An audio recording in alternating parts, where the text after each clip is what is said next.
Napagtagumpayan ng UST na sungkitin muli ang kanilang momentum sa nag-iinit na bakbakan kontra sa Perpetual Lady Altas na umabot sa 4-setter match. Humina nga ba ang UST o sadyang naging malakas ang Lady Altas? Pero bago pa man ang lahat, huwag mo namang kalimutang mag-subscribe at i-spike ang notification bell para lagi kang updated sa mga volleyball ganap.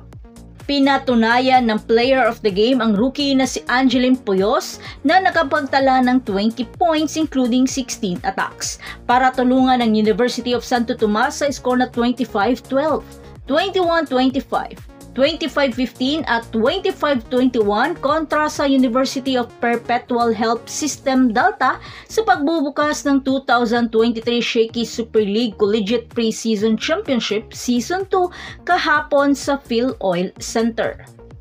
Habang nakapagtala naman si Cordora na may 13 markers at may 11 points naman si Jurado para sa kupunan ni Coach Kung Fu sa kampanya sa Pool C.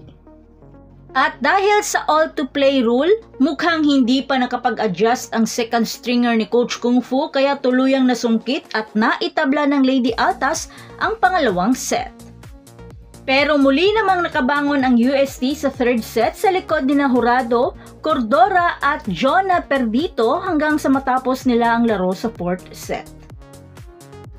Binanderahan ni na NCAA MVP Mary Rose DePaul ang Lady Altas sa kanyang 11 points habang may 10 markers si Winnie Bedanya.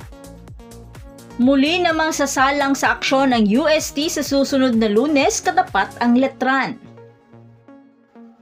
So that's it.